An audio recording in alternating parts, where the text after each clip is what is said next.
capítulo 11, verso 20 de Atos dos Apóstolos, diz assim: E havia entre eles alguns varões de Chipre e de Cirene, os quais, entrando em Antioquia, falaram aos gregos, anunciando o Senhor Jesus. E a mão do Senhor era com eles, e grande número creu e se converteu ao Senhor. E chegou a fama destas coisas aos ouvidos da igreja que estava em Jerusalém, e enviaram Barnabé até Antioquia, o qual, quando chegou e viu a graça de Deus, se alegrou e exortou a todos a que, com firmeza de coração, permanecessem no Senhor, porque era homem de bem e cheio do Espírito Santo e de fé, e muita gente se uniu ao Senhor. E partiu Paulo para Tarso a buscar Saulo, e partiu Barnabé para Tarso a buscar Saulo, e achando-o, o conduziu para Antioquia. E sucedeu que todo um ano se reuniram naquela igreja e ensinaram muita gente. Em Antioquia foram os discípulos pela primeira vez chamados cristãos. Amém. Glória a Jesus. Hoje, queridos, a palavra cristão é de amplo conhecimento. É difícil pensar em alguém nesse mundo que já não tenha ouvido, pelo menos, falar dos cristãos. Afinal de contas, é a maior, se não uma das maiores religiões em número de adeptos no mundo inteiro, e uma das mais antigas dentre as mais numerosas, as que têm maior número de adeptos. Portanto, cristão é uma palavra que muitas pessoas conhecem, que muitas pessoas sabem a que se refere, ou pelo menos têm uma ideia a que se refere a palavra cristão. Na Bíblia Sagrada, no Novo Testamento, nós temos apenas 3 ocorrências da palavra cristão. A primeira é aqui, em Atos capítulo 11, no verso 26, que lemos, onde diz que pela primeira vez os discípulos de Jesus foram nominados desta forma, foram chamados por este termo cristão, que significa exatamente aqueles do partido de Cristo, ou aqueles que seguem a Cristo.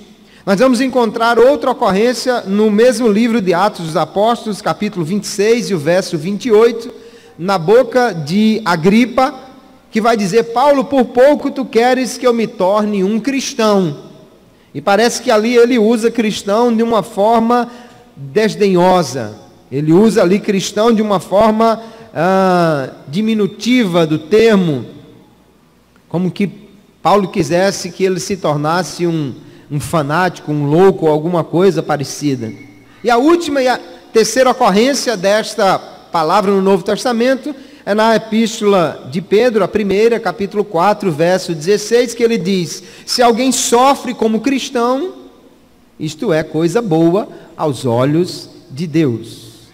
E nesta noite, então, eu gostaria de, com os irmãos, nós olharmos para a Bíblia Sagrada, notadamente para esse texto de Atos capítulo 11, para entendermos o que significa ser verdadeiramente um cristão. Porque há muitas percepções diferentes, há muitos conceitos diferentes. Hoje parece que há um número muito grande de cristãos por aí, mas precisamos saber se eles são cristãos de acordo com o que a Bíblia diz que deve ser um cristão.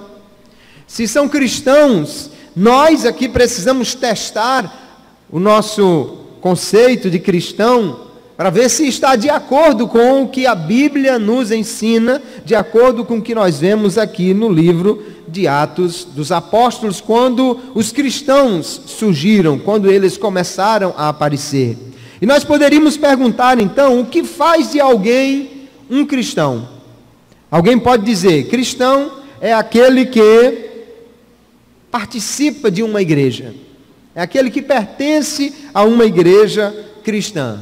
Ora, cristão é aquele que vai numa igreja, é aquele que frequenta os cultos, é aquele que pertence a uma igreja ou a uma comunidade, a uma instituição que é cristã.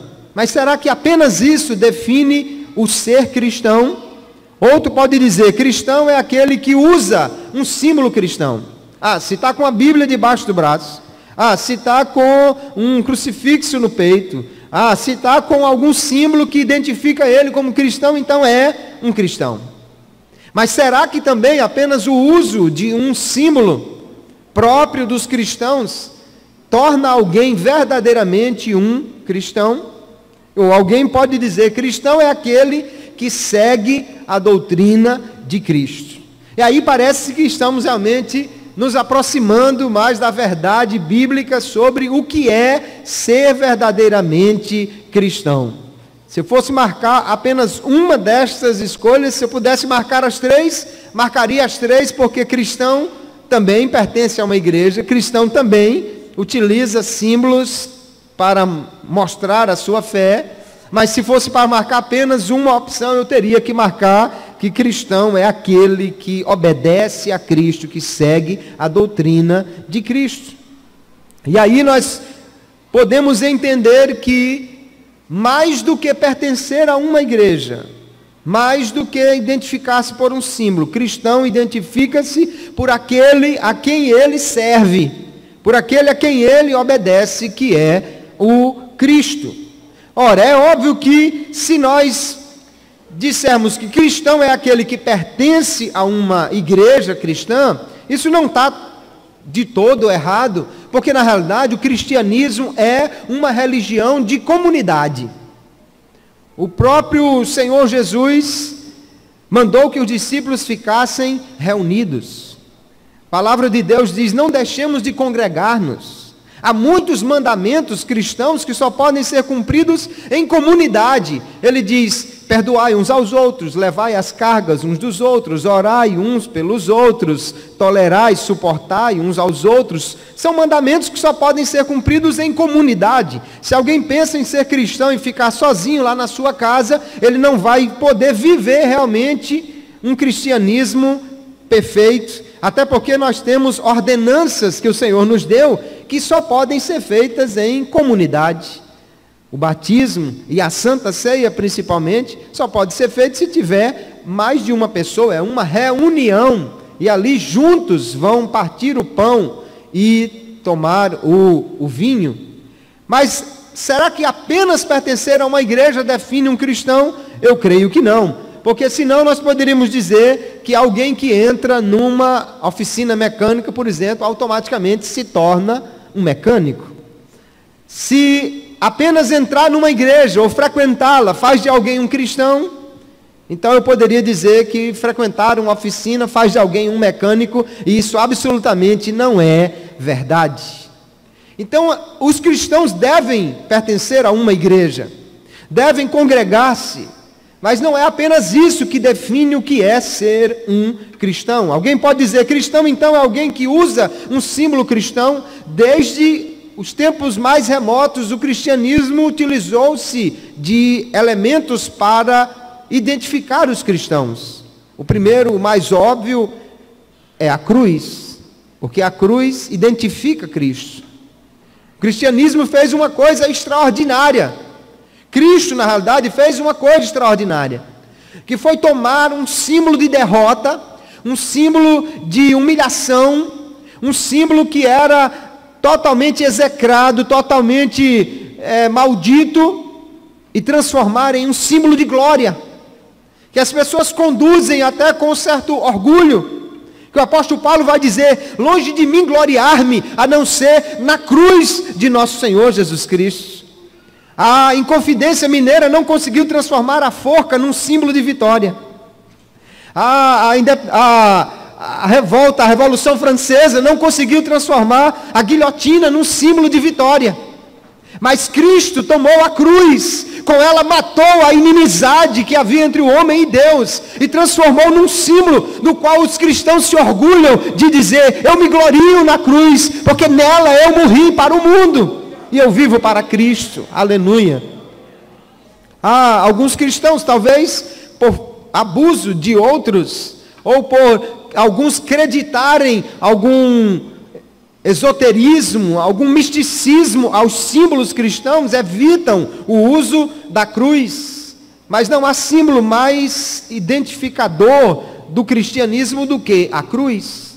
Nos tempos da igreja primitiva, o peixe também foi utilizado, porque a palavra ictus, no grego, forma um acróstico que lembra Jesus Cristo, Filho de Deus e Salvador. Mas será que usar um símbolo cristão apenas faz de alguém de fato um cristão?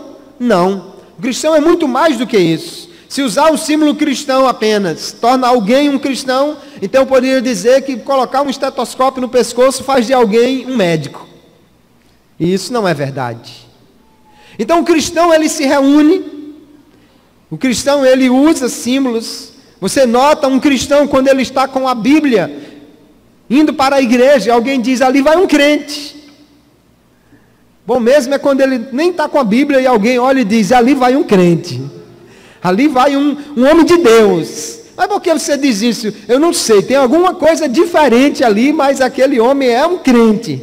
Aquela mulher é crente, glória a Jesus, quando nós somos identificados assim, porque é a graça de Deus sobre a vida do crente. Mas o cristão, essencialmente, queridos, nós vamos ver aqui no texto de Atos dos Apóstolos, que o cristão é aquele que obedece à doutrina de Cristo. Veja o que aconteceu quando a igreja começou a surgir. Ela surgiu em Jerusalém. Jesus mandou que os discípulos ficassem ali reunidos até o dia de Pentecostes. No dia de Pentecostes, a igreja então foi instituída quando recebeu o revestimento de poder do Espírito Santo, e eles saíram a pregar o Evangelho, primeiramente aos judeus em Jerusalém. Mas depois Pedro teve uma visão, quando estava lá na casa, em frente ao mar, em Jope, e teve aquela visão do lençol que descia com os animais, considerados imundos no judaísmo, e a voz dizia, Pedro, mata e come. E ele disse, jamais colocarei na minha boca alguma coisa imunda, e Deus lhe disse, não tornes imundo o que Deus purificou.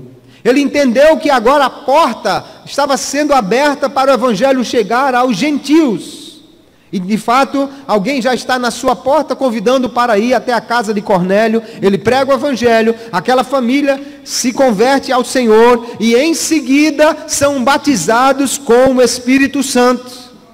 E ele diz, o mesmo dom que foi dado a nós, os judeus, foi dado também aos gentios. Alguém pode negar a água para que eles sejam batizados em água? Começaram então os gentios a ouvir e a responder o Evangelho. Mas note, foi o gentio que procurou. Foi Cornélio que recebeu um anjo na sua casa, que mandou que ele buscasse Pedro. Não foi a igreja que procurou os gentios. Foi o gentio que estava já bem próximo da fé, que procurou a igreja. Mas houve uma perseguição. Por causa da perseguição, os judeus, os crentes judeus, se espalharam. E aí diz o texto aqui em Atos capítulo 11, que eles foram para algumas partes, entre estas partes para Antioquia, Antioquia da Síria. Eles chegaram lá, e pela primeira vez, eles não foram pregar aos judeus, mas pela primeira vez, eles foram pregar diretamente aos gregos. Eles foram pregar aqueles que eram gentios, por definição. Então aqui em Antioquia, a igreja pela primeira vez se tornou a igreja universal. A igreja que buscava não apenas um grupo, mas qualquer homem que pudesse ouvir a mensagem do Evangelho. Antioquia naquela época, queridos, era uma cidade muito grande. Segundo os historiadores dizem, era a terceira maior cidade do Império Romano. Ficava apenas atrás de Roma e de Alexandria. Era uma cidade, na época, de cerca de 500 mil pessoas, de 500 mil habitantes. É uma cidade muito grande, uma enorme metrópole para a época. Era uma cidade, hoje, talvez equivalente aí, no mínimo, a uns 5 ou 6 milhões de pessoas. Uma cidade grande, porém, uma cidade que tinha uma fama terrível de pecado. Tinha muito soldado romano aposentado que vivia de gastar dinheiro e tinha muito comerciante rico que vivia nos prazeres, e os templos pagãos lá em Antioquia eram cheios de prostitutas cultuais, porque assim celebravam a sua religião. Mas foi para aquela cidade que os discípulos foram e começaram a pregar o Evangelho. E para que se cumprisse aquilo que somente depois Paulo vai dizer, aleluia, onde abundou o pecado, superabundou a graça, diz o texto, a mão de Deus era com eles, e muita gente creu e se converteu ao Senhor, aleluia, aleluia. Onde havia pecado, foi ali que eles começaram a pregar, e o povo começou a aceitar a Jesus, começou a se converter, aleluia. E agora então sentiram a necessidade de ter um ensino da palavra, para saber qual era a forma que eles deviam viver como cristãos.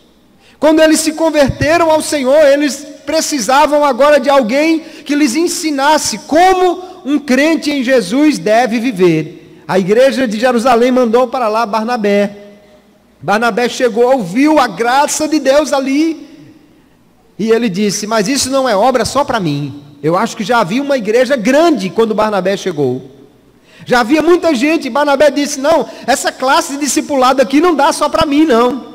Vou ter que buscar mais alguém. Vou buscar um mestre que foi chamado para pregar aos gentios. E ele foi ali, deu a volta assim no golfo, aonde está situada a cidade de Antioquia, foi até Tarso e buscou a Saulo de Tarso ali, aleluia. Eu queria só dizer uma coisa, irmãos, sabe quanto tempo Saulo estava lá, escondido, ou pelo menos fora do foco da fama?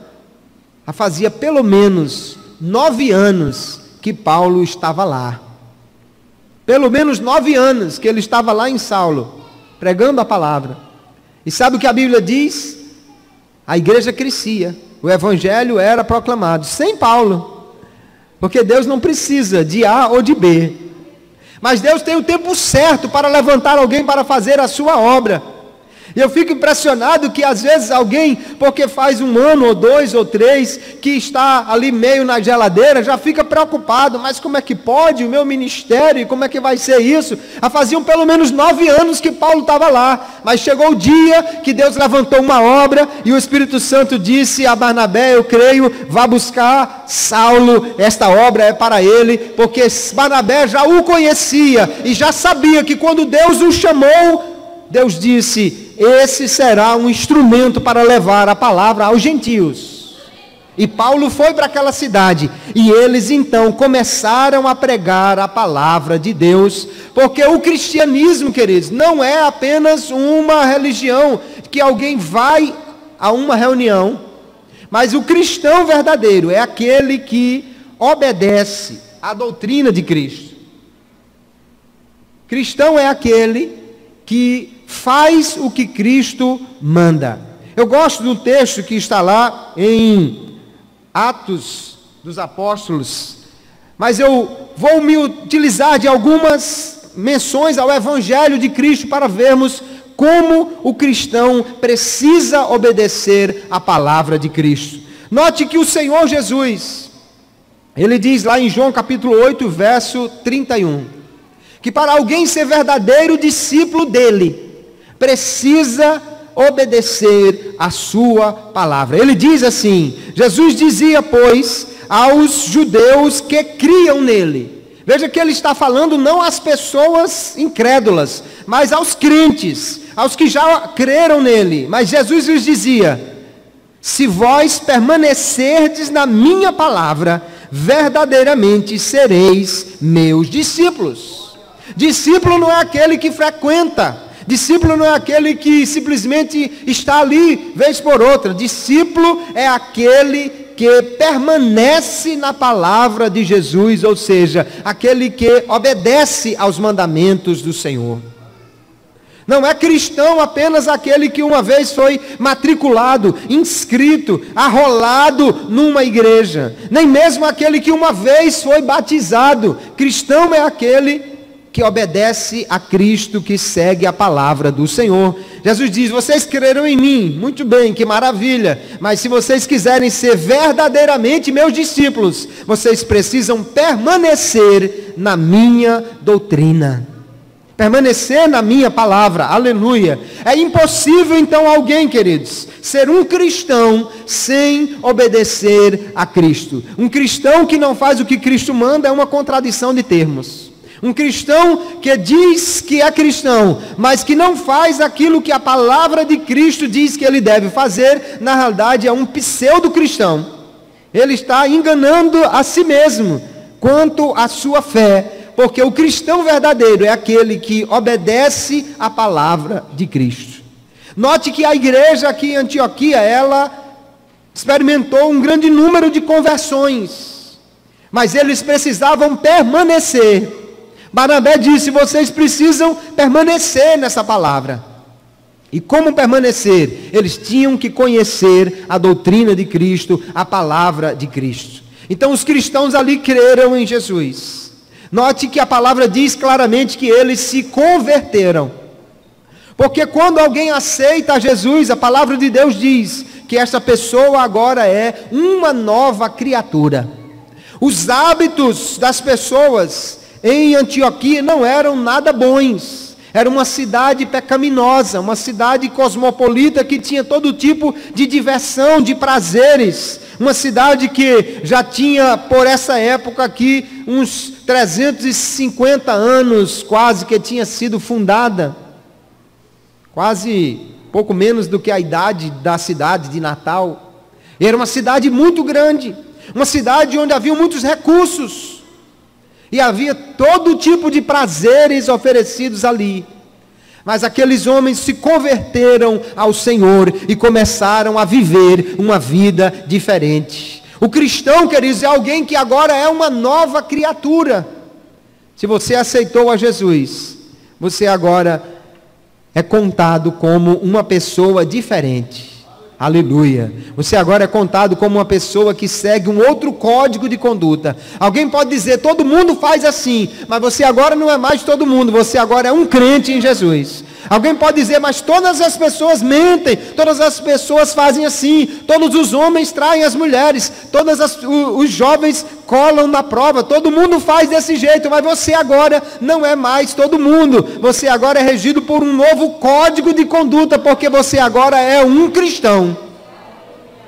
Você agora tem um código que é dado por Cristo. E nós precisamos então seguir este código para poder aprender como andar e agradar a Cristo. Eles precisavam estudar a palavra, aprender a palavra. E eu louvo a Deus por esse bom número que está aqui nesta noite, ouvindo e aprendendo a palavra, porque a palavra é que nos ilumina, a palavra é que nos sustenta, a palavra é que nos diz como nós podemos agradar a Deus. O cristão que vive na palavra, o cristão que vive no ensino, no aprendizado da palavra, é um cristão firme, que não é levado em volta por qualquer vento de doutrina, que não tropeça em qualquer coisa, mas está firmado na palavra de Deus, alimentado por ela. Aleluia. A igreja em Antioquia percebeu que se eles queriam permanecer, se eles queriam crescer, eles precisavam conhecer a doutrina de Cristo e aprender dela. A propósito, eu vou perguntar só para você responder aí dentro do coração. Não precisa levantar a mão. Se você é cristão, você já deve ter lido a Bíblia. Talvez mais de uma vez, completa. Quem sabe até em versões diferentes. Você já leu a Bíblia toda? Se você não leu, é hora de começar. Porque cristão precisa conhecer a palavra de Cristo. E a palavra dele está aqui, na Bíblia Sagrada. Aleluia. Esse é o manual de conduta do cristão. Esse é o manual que diz como nós devemos andar. Ali na igreja em Antioquia, eles logo perceberam que se queriam crescer, eles precisavam aprender a palavra de Cristo para viver de acordo com ela. Um cristão não pode ser genuinamente cristão se ele não anda de acordo com a palavra de Cristo. Aí veja que o cristão, ele obedece a Cristo, ele cumpre a palavra de Cristo. Mas às vezes, irmãos, parece que muitos cristãos sentem muita dificuldade em cumprir a palavra de Cristo. Às vezes alguns cristãos têm dificuldades para cumprir os mandamentos. Muitos dizem, não é fácil, tem que pagar o preço, ser crente é muito difícil. Mas eu gostaria de nesta noite trazer à luz da palavra de Deus como nós podemos cumprir os mandamentos com muito mais facilidade. Sabe qual é o segredo para obedecer a Cristo? É amar o Senhor. O segredo para obedecer é amar. Jesus disse assim em João capítulo 14, se me amardes, guardareis os meus mandamentos. Aleluia. Porque é fácil, irmãos, obedecer quando nós amamos. Quando você é solteiro, você está em casa, e a mãe diz, menino, me ajude aqui, afastar esse guarda-roupa, esse sofá. Não, maninha, pelo amor de Deus, deixa esse negócio nesse lugar, e lá vai. Mas quando casa, a esposa tem os móveis novos, mas elas gostam de mudar o layout da casa, né? Incrível isso. E de repente o sofá tem uma necessidade urgente de virar para o outro lado da sala. E, meu filho, faste aqui. E aí lá vai o camarada empurrar aquele sofá. E diz, não está bom aqui, vire para esse outro lado. E ele e faz com alegria, e faz com gosto. Por que faz com alegria e com gosto? Porque ama. Aleluia. Porque ama. Aleluia. Quando a mãe diz, menino, vá na padaria. Não, mãe, agora, e lá vai aquela luta para ir na padaria, botar o lixo do lado de fora. Meu Deus do céu, que tribulação. Mas quando começa a namorar, atravessa a cidade, pega 2 ônibus, anda 10 minutos a pé para ir na casa da namorada e faz com a maior alegria do mundo. Por que é tão mais fácil fazer algo que antes era tão penoso? Sabe por quê? Porque ama. O amor transforma o que era pesado em algo leve. Você faz que nem sente, você faz que é uma maravilha. Você faz com alegria aquilo que antes era tão penoso. Sabe como é que nós podemos obedecer os mandamentos de Cristo com alegria, irmãos? Quando nós realmente amamos o Senhor. Não é difícil resistir à tentação quando nós entendemos, eu amo a Jesus, Ele não se agrada disso, eu não vou fazer de maneira nenhuma. Eu não acredito que foi tão difícil para José dizer não à mulher de Potifar, se ele amava o seu Senhor, e ele diz, eu de maneira nenhuma, eu faria isso contra o meu Deus. Como eu ia fazer uma coisa dessa contra a pessoa que eu amo? Então o segredo para nós obedecermos a palavra, queridos, é amarmos o Senhor. Jesus vai dizer ainda, no versículo 21, aquele que tem os meus mandamentos e os guarda, este é o que me ama. E aquele que me ama será amado de meu Pai, e eu o amarei e me manifestarei a Ele. Aleluia. Então, se nós queremos obedecer a Cristo, nós precisamos cultivar este amor pelo Senhor, entender que quanto mais amarmos ao Senhor, mais facilmente iremos obedecer aos seus mandamentos. Mas como podemos amar a Jesus?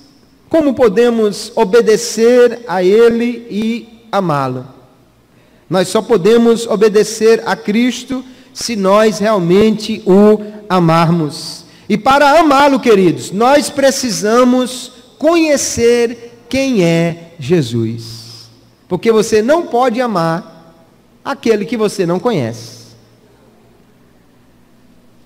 Por exemplo, eu sei que você ama a sua mãe? Eu amo muito a minha mãe. Você não ama a minha mãe. Por quê?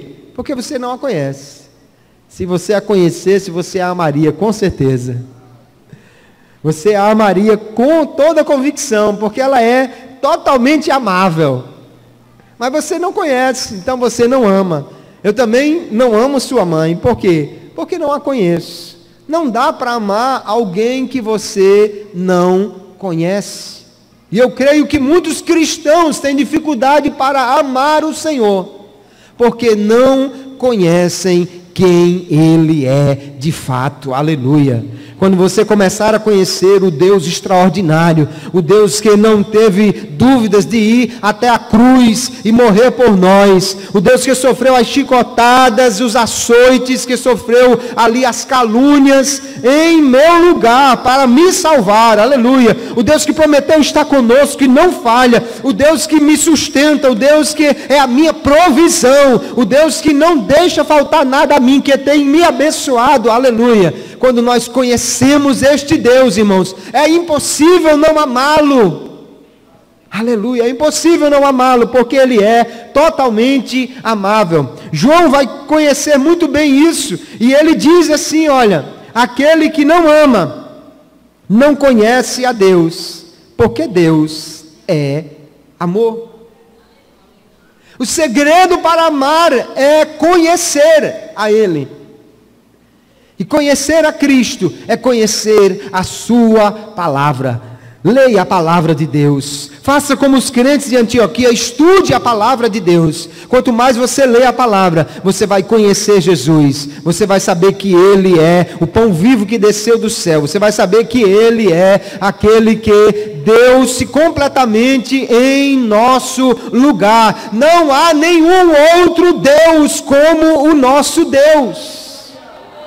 Não há nenhum outro que tenha nos amado, mesmo sendo fracos, inimigos, mesmo estando distantes, aleluia. Ele nos amou, e não amou apenas de palavras, Ele amou de fato e de verdade, foi até a cruz e provou ali o seu amor por nós. Se você conhece quem é Jesus, você vai com certeza amá-lo, aleluia.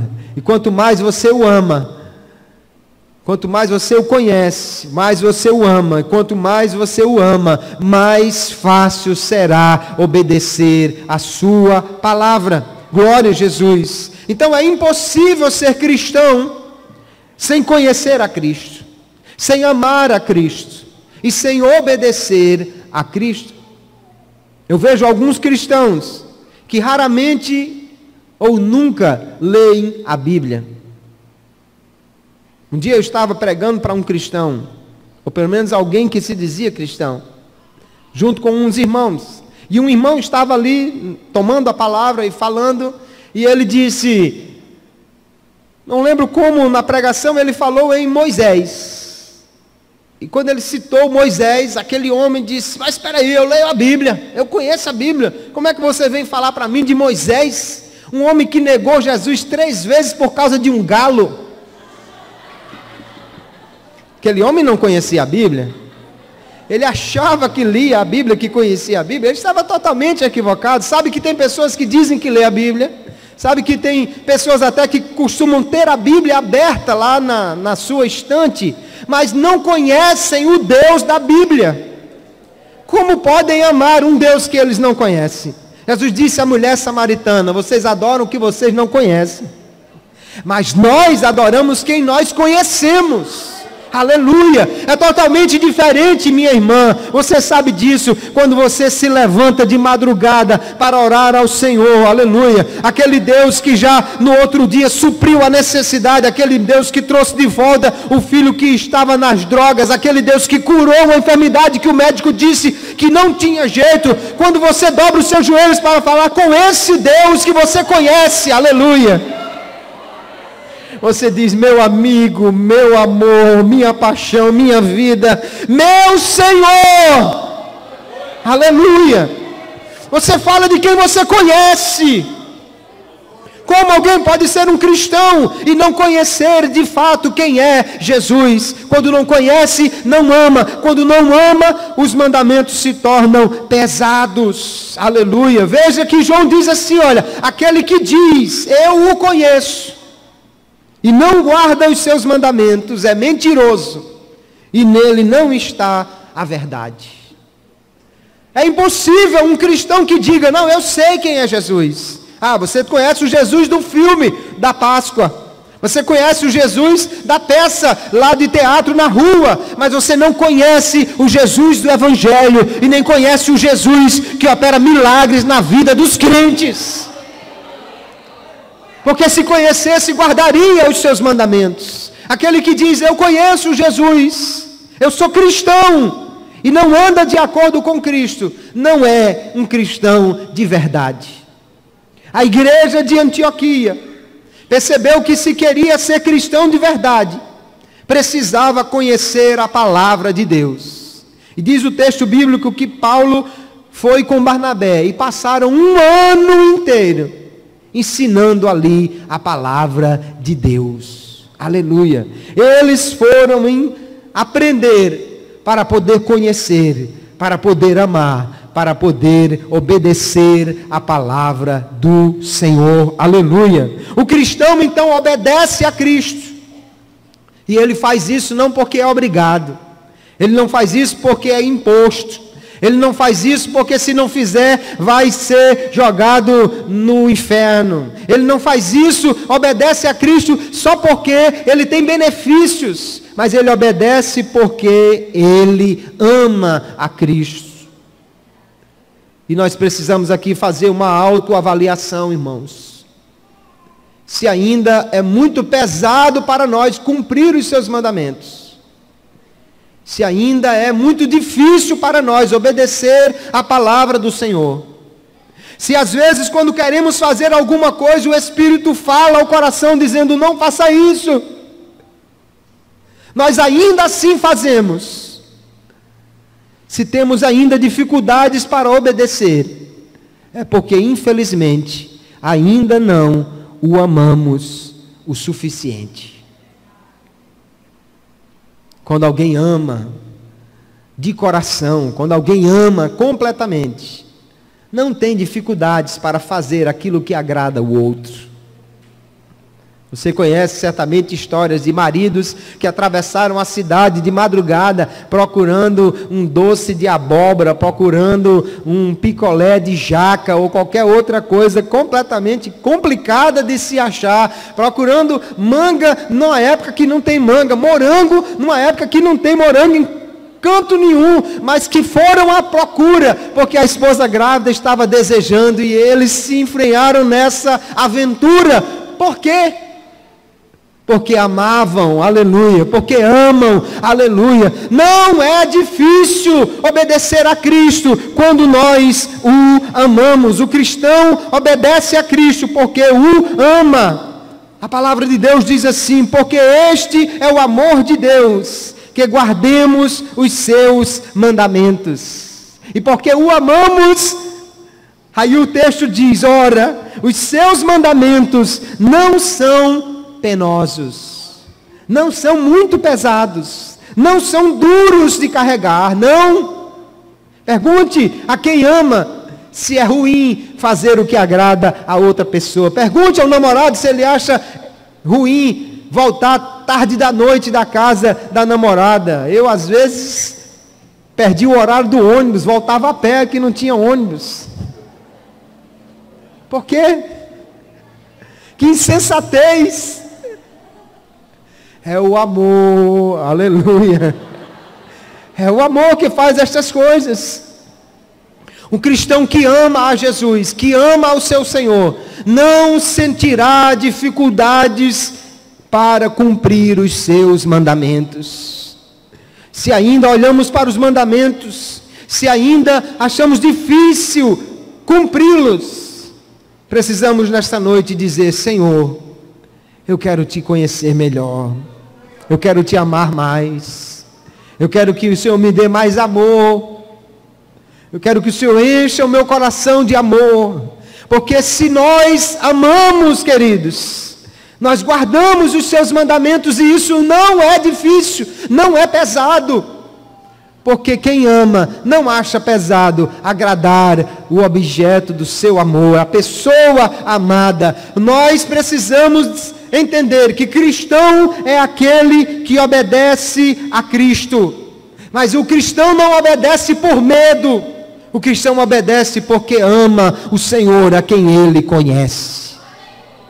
O cristão obedece porque quer agradar o seu Senhor, porque sabe que tem uma dívida com Ele, porque ainda que faça muito, jamais poderá pagar o que Cristo fez por ele, o que o Senhor fez por mim, o que Ele fez por você, aleluia, não dá para pagar, jamais. O cristão então procura agradar o seu Senhor, e o cristão então, de tanto querer agradar o seu Senhor, ele se torna parecido com Cristo. Os cristãos em Antioquia foram nominados assim. Pela primeira vez na história, alguém disse: quem são essas pessoas? E alguém disse: esses são cristãos. Cristãos? Como assim? É que eles seguem a Cristo. Eles se identificam com Cristo.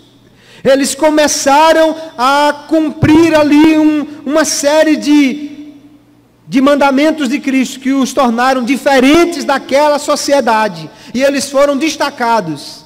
Essas pessoas são diferentes. Essas pessoas não são dos adoradores de Dáfnis, eles não seguem os deuses romanos. Essas pessoas são diferentes. Quem eles são? Eles são os de Cristo, aleluia. Porque Jesus disse, queridos, que o alvo do cristão é ser igual a Cristo. Aleluia. O alvo do cristão é imitar o seu mestre. O Senhor diz assim, Mateus capítulo 10, basta ao discípulo ser como o seu mestre, e ao servo como ao seu Senhor. Aleluia. Essa é a maior definição de um cristão. É alguém que obedece a Cristo, que faz tanto aquilo que lhe agrada, que se torna parecido com Ele. Conta-se que um missionário britânico chamado David Livingstone foi pregar na África, numa época em que as comunicações eram muito mais complicadas do que hoje, e ele escrevia de quando em quando, relatando o que estava acontecendo no campo missionário. Mas de repente as cartas pararam de chegar, e a agência missionária preocupou-se e enviou uns irmãos para o último endereço onde ele havia remetido a correspondência, a fim de saber o que tinha acontecido com o missionário David Livingstone. E eles não o encontraram ali, mas disseram: olha, na cidade tal vai haver uma reunião de muitas tribos, pode ser que vocês encontrem ele lá. E eles foram, e ali tinha pessoas de muitos lugares da África, e eles não encontraram de imediato o missionário, mas aproveitaram a oportunidade e começaram a pregar o Evangelho.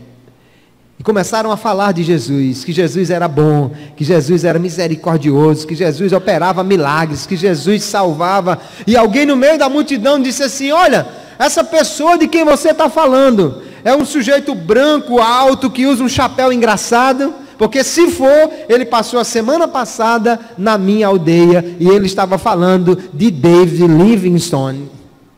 Ele já estava tão parecido com Cristo, que quando eles disseram como era Cristo, disseram: não, pelas características é um camarada que passou lá na minha aldeia semana passada. Não era Cristo não, mas era um imitador de Cristo, um discípulo de Cristo, que já estava parecido com Ele, que já estava falando como Ele, agindo como Ele, aleluia. Assim deve ser o cristão, alguém que reflete Cristo, aleluia. Naquela sociedade impura, pecaminosa de Antioquia, os cristãos foram destacados.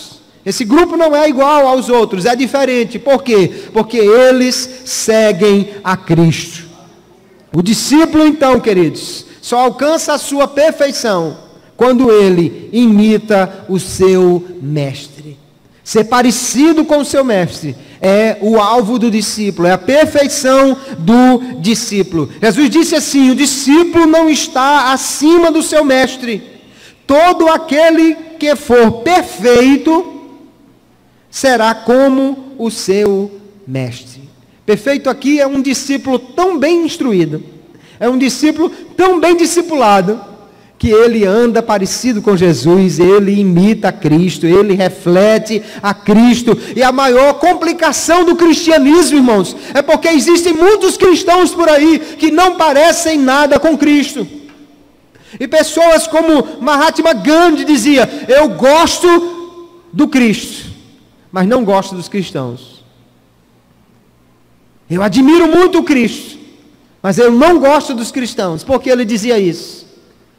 Porque certamente os cristãos que estavam perto de Gandhi não eram parecidos com Cristo, não eram iguais a Ele. Aleluia! Por isso nós precisamos perguntar: o que Cristo faria se Ele estivesse em meu lugar?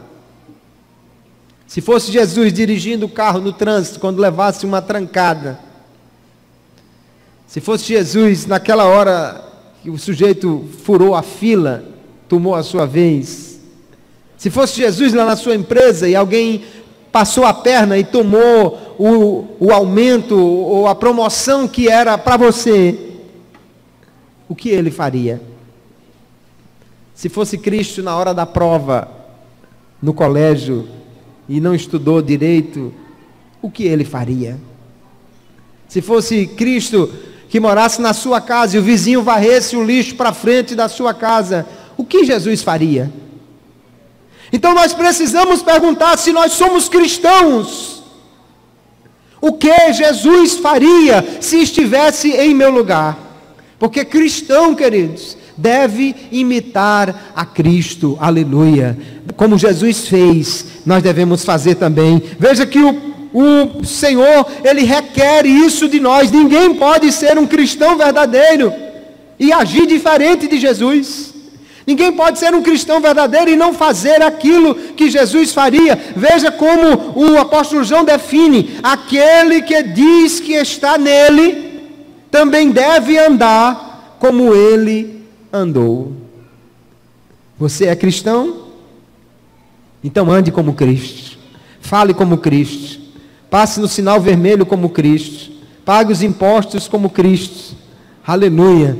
Trate o seu vizinho chato como Cristo, trate o seu colega de trabalho que roubou a sua promoção como Cristo faria se estivesse no seu lugar. Isso é que define os cristãos. Nós estamos num país que a cada dia, dizem os números, cresce o número de cristãos.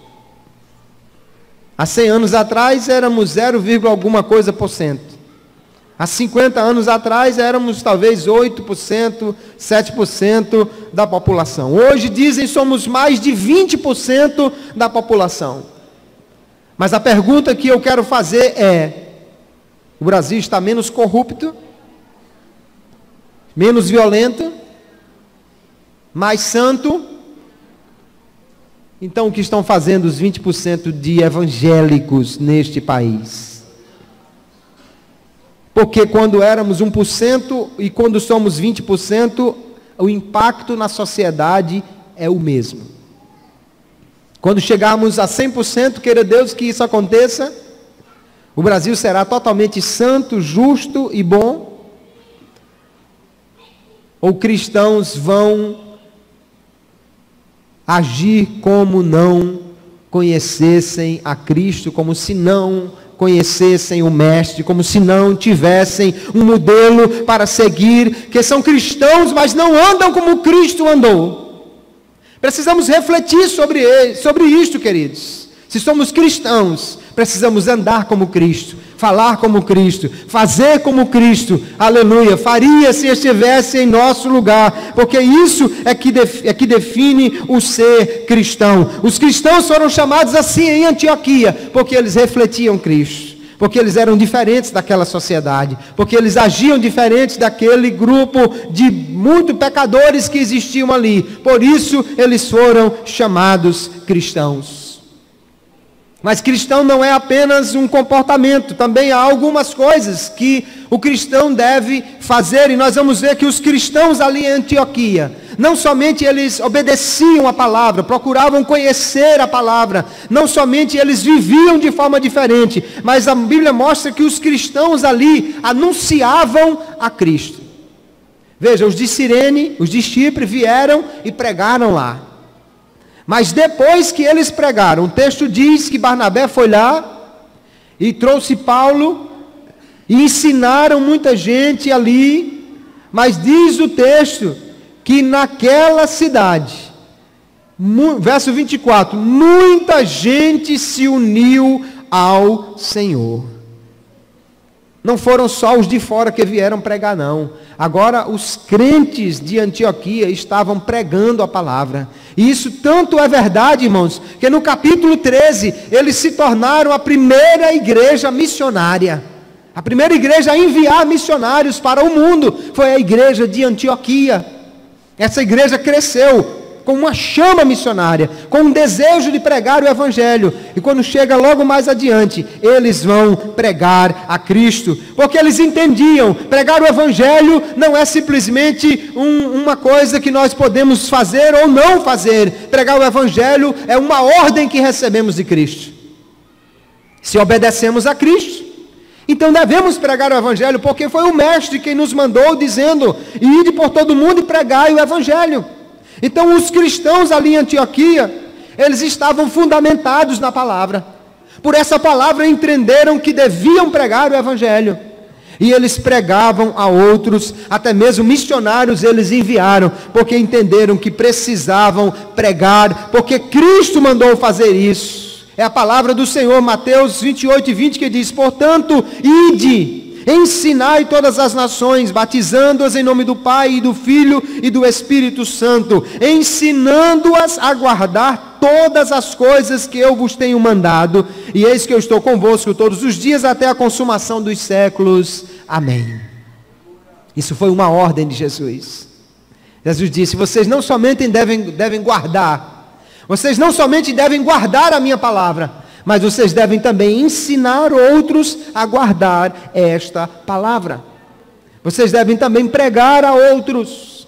Vocês devem levar essa mensagem a outros. A igreja em Antioquia fez com que o evangelho se espalhasse por todo o mundo gentílico, porque enviou não só uma vez, mas 3 vezes enviou Paulo como missionário. Na primeira vez junto com Barnabé, na segunda vez junto já com outros. E assim seguiu pregando o evangelho. Se nós somos cristãos, queridos, nós precisamos fazer da pregação do evangelho algo constante, natural. Porque pregar o evangelho é simplesmente falar daquilo que está enchendo o nosso coração. Quando você chega na segunda-feira de manhã, e você encontra as pessoas lá no seu trabalho, na sua escola, na parada do ônibus.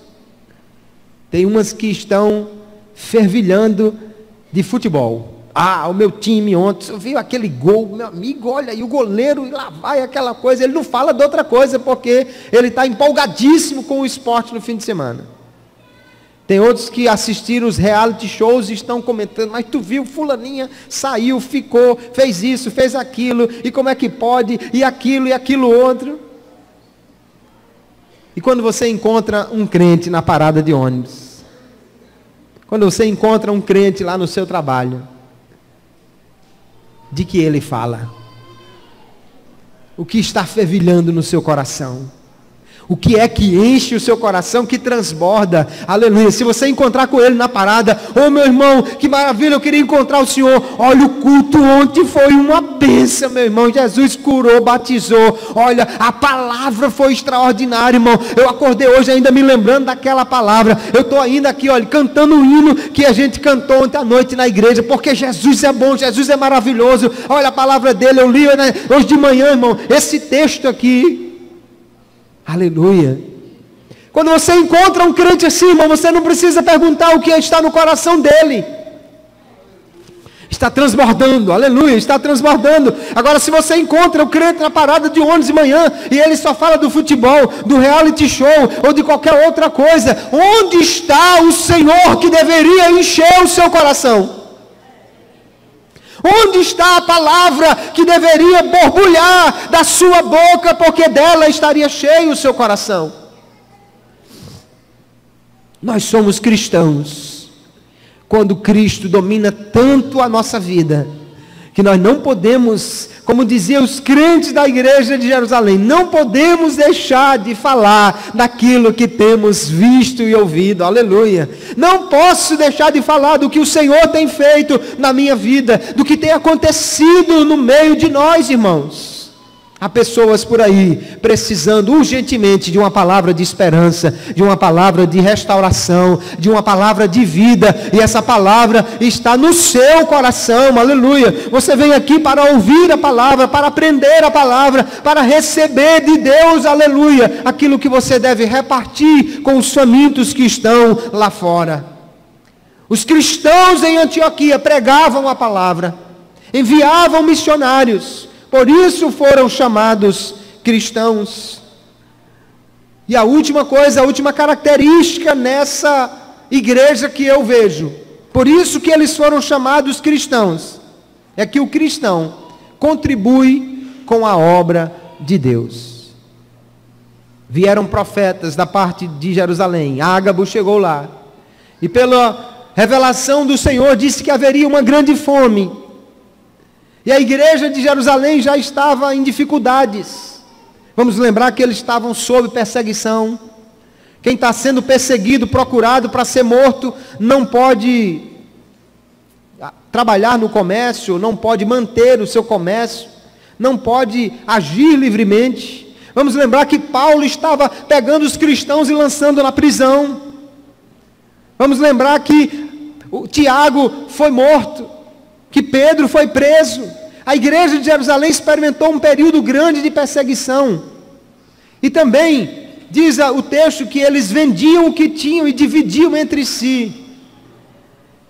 E além disso, haveria uma grande fome naquela região do mundo. Então eles entenderam que os crentes de Jerusalém estavam passando dificuldade, estavam passando necessidade. Então o que eles fizeram? Diz o texto que eles resolveram, verso 29, mandar cada um o que pudesse, uma oferta para socorrer aos irmãos que habitavam na Judeia. Sabe por que essa coisa é importante, irmãos? Porque você gasta o seu dinheiro e o seu tempo naquilo que você mais valoriza. Você quer saber o que é que alguém valoriza? Olhe a agenda dele e olhe a lista de pagamentos que ele tem. Porque se alguém gosta muito de sapatos, ele compra muito sapato. Se alguém é apaixonado pelo carro, ele gasta muito dinheiro no carro. Se alguém gosta demais de viajar, ele gasta muito dinheiro com viagens. Se alguém gosta demais de cinema, ele gasta muito tempo no cinema e gasta muito dinheiro com cinema. Se alguém gosta muito de carro, ele gasta dinheiro com carro e gasta muito tempo dentro do carro, limpando o carro, lavando o carro, lambendo o carro, fazendo todo tipo de coisa com o carro, porque ele gosta de carro. Então você quer saber de que alguém gosta ou que ele valoriza? Veja em que ele investe o seu tempo e o seu dinheiro. Por isso, contribuir com a obra de Deus é algo importante para o crente. Sabe por quê? Porque mostra em que nós queremos investir, aquilo no qual nós queremos colocar o nosso dinheiro para ver crescer. Aleluia. Aleluia. E é um antídoto de Deus para evitar a ganância, para evitar a avareza. Aleluia.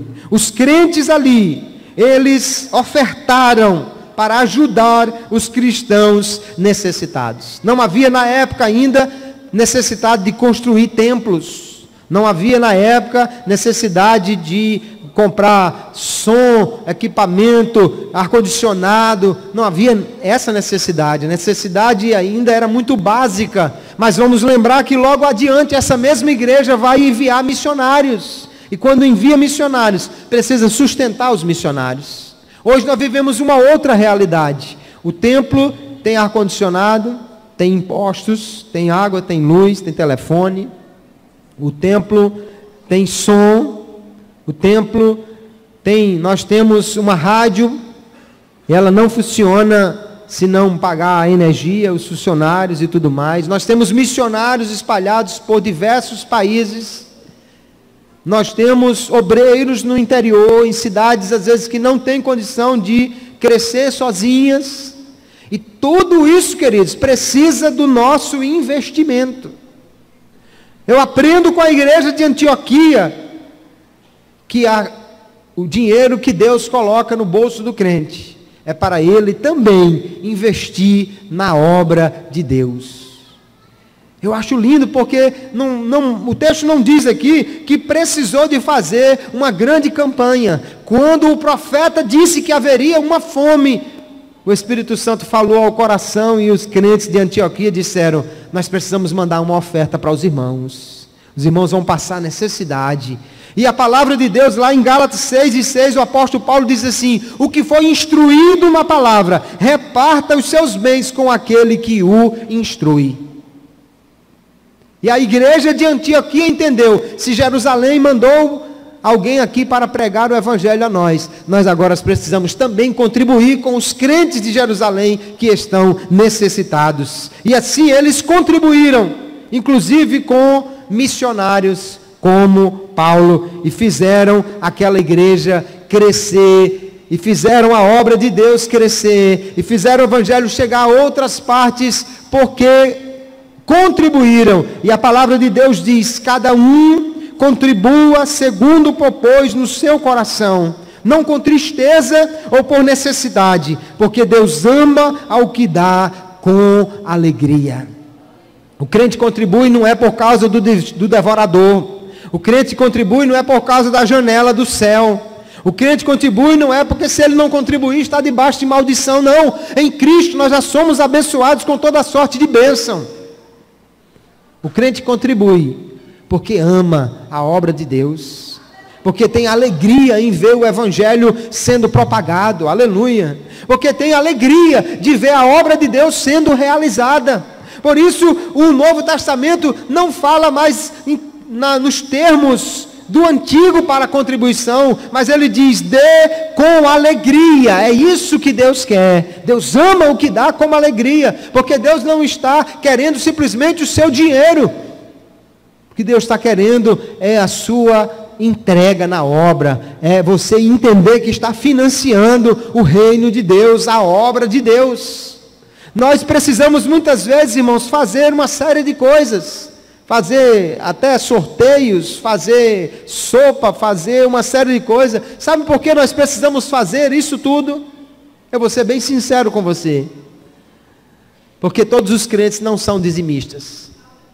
Porque todos os crentes não ofertam generosamente. Se todos os crentes dessem o seu dízimo e generosamente ofertassem, não precisaríamos fazer nada para investir na obra de Deus, porque haveria recurso suficiente. Precisamos entender que nós somos dispenseiros de Deus.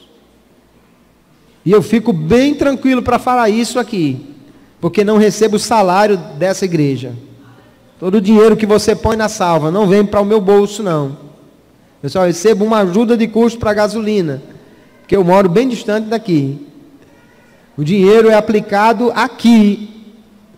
E o que vai para a tesouraria geral precisa ir mesmo, porque nós queremos também contribuir com missões. E não sustentamos nenhum missionário aqui, nós não fazemos depósito na conta deles. A tesouraria geral é que faz, precisamos mandar dinheiro para lá, para que chegue até os missionários. Nós queremos ver a Rádio Nordeste funcionando, e só podemos ter a nossa rádio funcionando se tiver o de recurso lá para pagar os funcionários. Mas nós não pagamos daqui, nós temos que mandar o dinheiro para a tesouraria geral, e eles pagam de lá.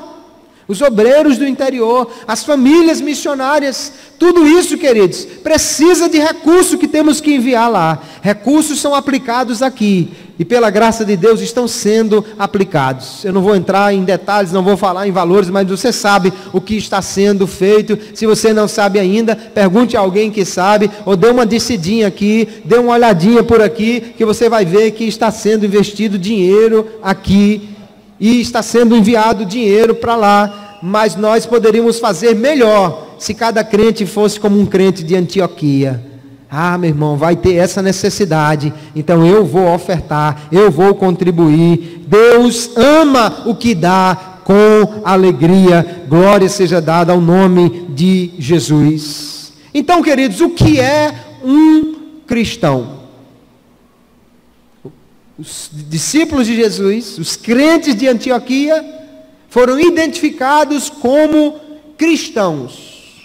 O que é um cristão? Cristão não é aquele que tem o seu cartão de membro de uma igreja. Cristão não é apenas aquele que anda com uma Bíblia, ou que anda com um crucifixo, ou que anda com qualquer outro símbolo cristão. Cristão, nós aprendemos que é aquele que obedece a Cristo, que imita o seu mestre. Cristão é aquele que prega a palavra do Senhor, e é aquele que contribui com a sua obra. Isto é um cristão. Foi por causa dessas características que os crentes, os discípulos, foram chamados de cristãos na cidade de Antioquia. Então a minha pergunta para nós nesta noite é: você é um cristão? Você faz essas coisas? Você obedece a Cristo? Você imita Cristo? Você prega a Cristo? Você contribui com a obra de Cristo? Isto é ser um cristão. Ouvi uma frase de um cidadão chamado David Fuller, que ele coloca uma pergunta interessante. Ele pergunta assim: se você fosse preso sob a acusação de ser cristão, haveria provas suficientes para condená-lo? Realmente as pessoas procurando na sua vida vão encontrar provas de que você é cristão? Olhando para você, acompanhando o que você publica nas redes sociais, olhando como você age no seu trabalho, na sua escola, acompanhando a sua vida. Se alguém colocasse um detetive atrás de você para levantar tudo o que você faz, haveria provas suficientes de que você é um cristão genuíno? Que Deus nos ajude. Aleluia. Que quando alguém passar ali naquela rua em frente, ele possa dizer: essa igreja está cheia de cristãos. Mas por quê? Porque eles frequentam uma igreja cristã? Não, não é só por causa disso. Ah, é porque eles todos andam com Bíblia, eles gostam de levar alguns símbolos. Não, não é por causa disso. Por que é que você diz que essa igreja está cheia de cristãos? É porque as pessoas aqui dentro, elas seguem a Cristo, elas obedecem a Cristo, elas se parecem com Ele, eles vivem pregando esse Jesus, e eles têm alegria em contribuir para ver esta obra de Cristo crescendo. Isto é que faz alguém um cristão. Que Deus nos ajude, que nós possamos ser genuinamente cristãos, e que o mundo possa ver, dizer, aleluia, e proclamar: ali há um cristão, ali naquela igreja tem cristãos. Não é por causa do símbolo, nem por causa do templo, mas é por causa do Cristo que nós servimos, daquele a quem amamos, a quem obedecemos, com quem nos identificamos, e queremos que Ele cresça, que a sua obra cresça cada dia. Você é um cristão? Você é um cristão genuíno? Se não é, se não cabe toda essa característica em você, que o Senhor lhe ajude, que Ele nos ajude, que possamos ser genuínos cristãos a cada dia.